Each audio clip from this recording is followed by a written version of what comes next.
No dia 28 de maio de 2026, com um comunicado de poucas linhas, o governo dos Estados Unidos colocou as duas maiores facções criminosas do Brasil, o PCC e o Comando Vermelho, na mesma lista que abriga a Al-Qaeda e o Estado Islâmico. A decisão não foi tomada em Brasília e pode ter consequências que vão de um banco em São Paulo até a soberania do país. Nos próximos minutos, a gente explica em detalhe o que realmente está em jogo.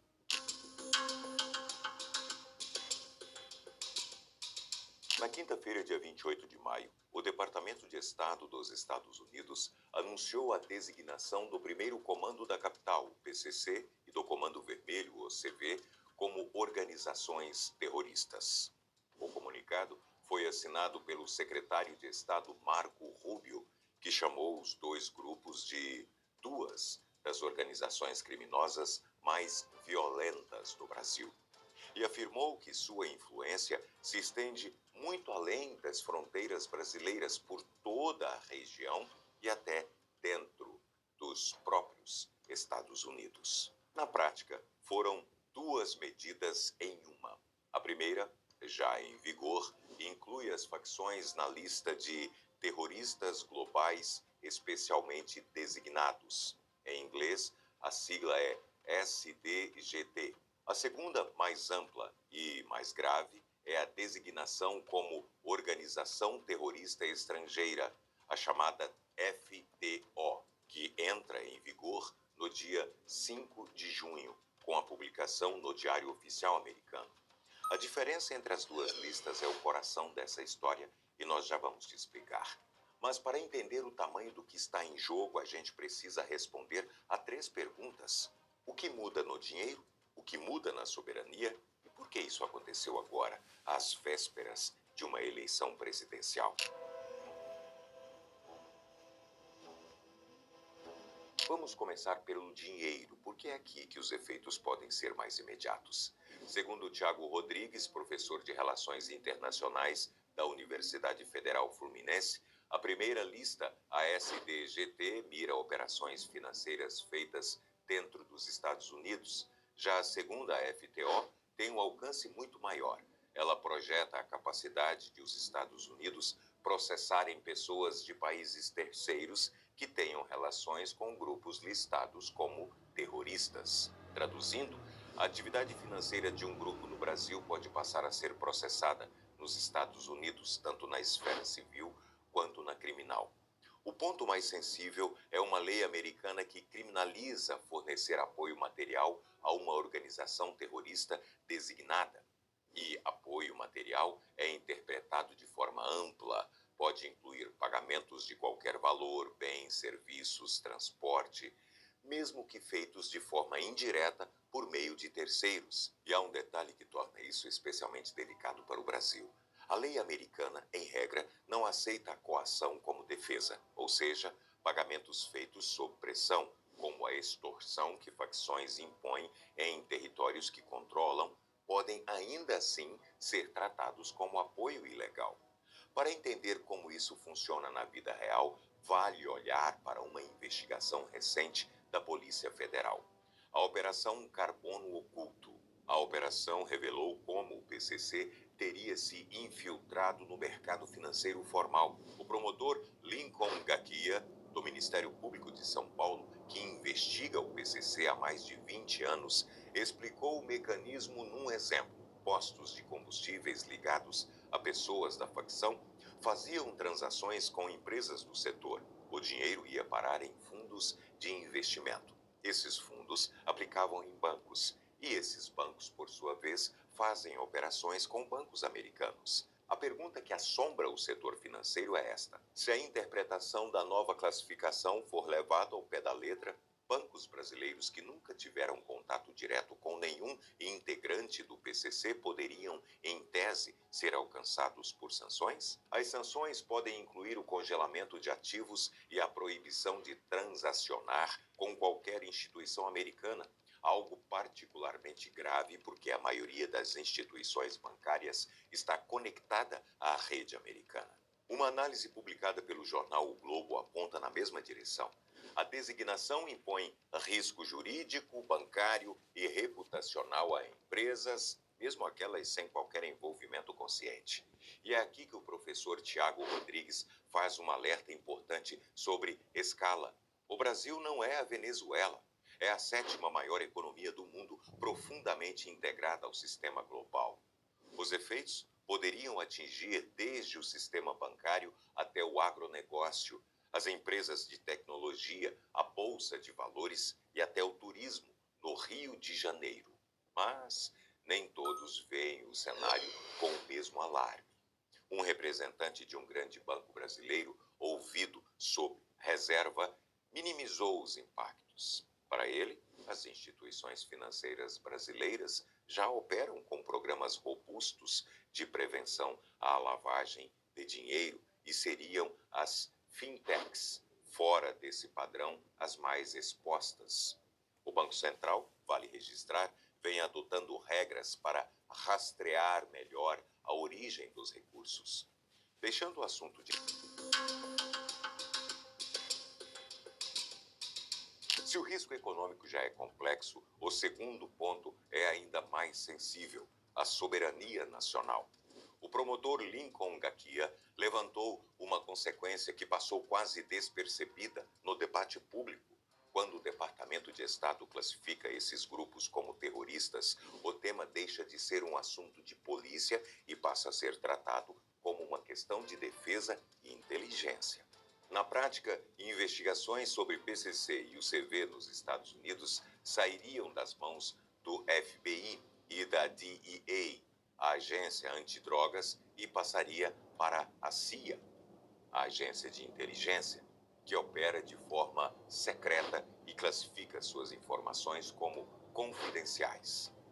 Por que isso importa? Porque hoje existe uma cooperação rotineira entre a Polícia Federal brasileira e as polícias americanas. O temor é que essa troca ágil e cotidiana de informações se torne mais difícil. Há nessa lógica uma ironia preocupante. A medida que diz combater o crime poderia, na prática, dificultar o combate interno ao crime no Brasil. Aqui é necessário ser preciso, porque é uma hipótese, não uma certeza. Em entrevista ao portal InfoMoney, o promotor alertou que, ao classificar essas organizações como terroristas, os Estados Unidos poderiam, segundo a própria legislação americana, determinar ações secretas fora do seu território, sem autorização do país estrangeiro. Secretas fora do seu território, sem autorização do país estrangeiro. O exemplo citado são os ataques a embarcações na costa da Venezuela e da Colômbia, sob o argumento de combate ao narcotráfico, feitos sem o consentimento desses países. E há quem trate isso como um risco político concreto. O ex-chanceler Celso Amorim avaliou que a designação pode servir de pretexto para interferência externa num momento em que a soberania brasileira é assunto sensível.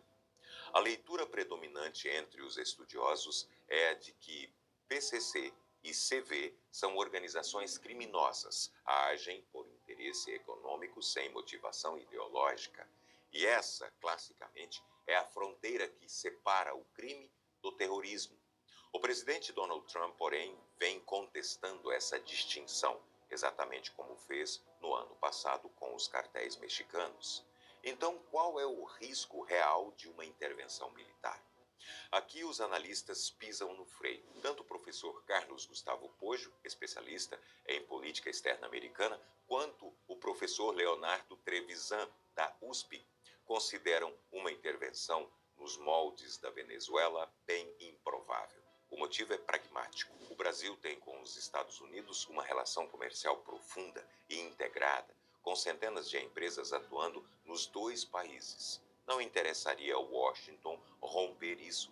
Trevisan lembra o caso do México. Depois que Trump classificou os cartéis como terroristas, a presidente Cláudia Sheinbaum atendeu a parte das demandas, como extradições e reforço de fronteira, e afastou rapidamente uma retaliação mais dura. O mais provável, dizem os especialistas, não é a força militar, mas a pressão jurídica, financeira e diplomática.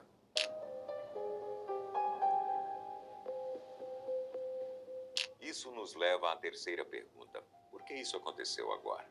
A resposta tem nome: data e contexto eleitoral.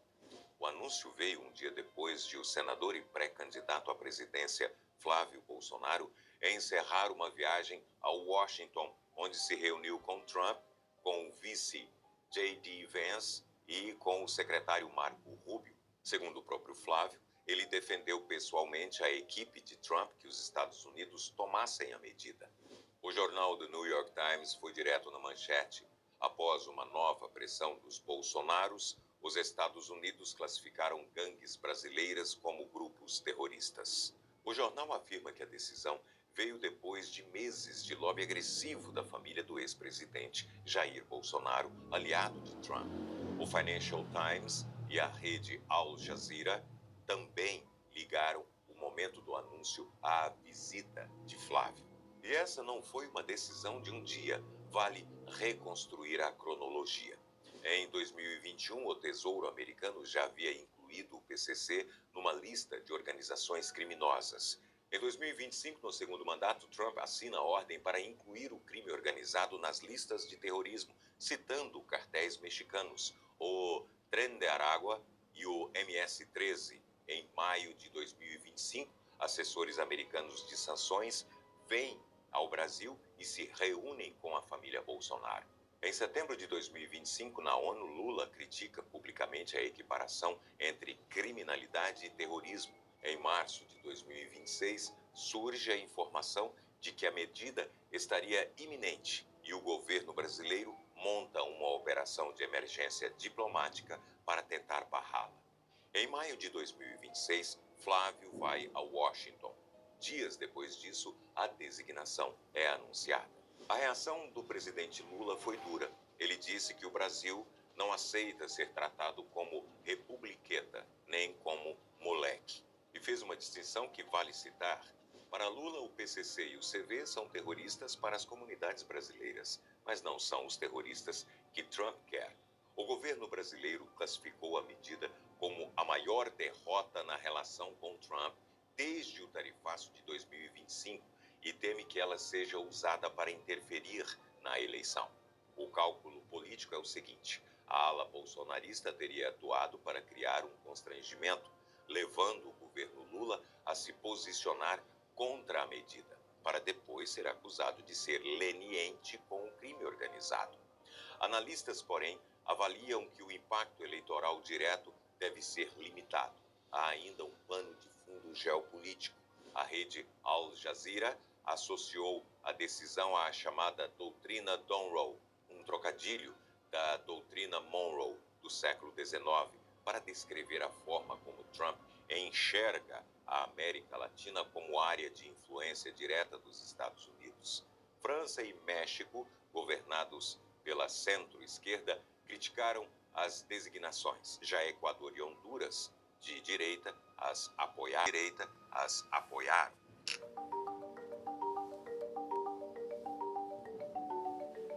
Então, o que esperar daqui para frente? Primeiro, a data. A designação como organização terrorista estrangeira entra em vigor no dia 5 de junho. A partir daí, o arcabouço jurídico mais amplo passa a valer. Segundo, as ferramentas. Além das leis antiterrorismo, os Estados Unidos já têm outros instrumentos. A Lei RICO, criada para combater a máfia americana. A Kingpin Act, voltada ao narcotráfico internacional. E a Lei Magnitsky, a mesma usada no ano passado contra o ministro Alexandre de Moraes no Supremo Tribunal Federal.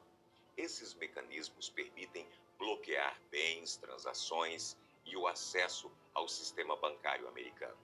Terceiro, o mais concreto no curto prazo, segundo os especialistas, não é tanque nem soldado, é pressão financeira.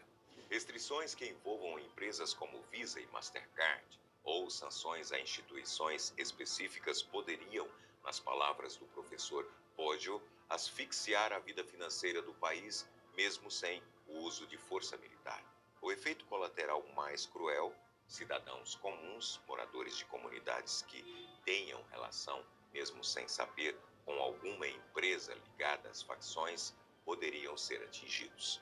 O governo brasileiro prepara uma resposta calibrada, defender as ações recentes contra o crime organizado e se mostrar aberto à cooperação internacional sem escalar o conflito a poucos meses da eleição. No fim, essa história é sobre uma única palavra: terrorismo.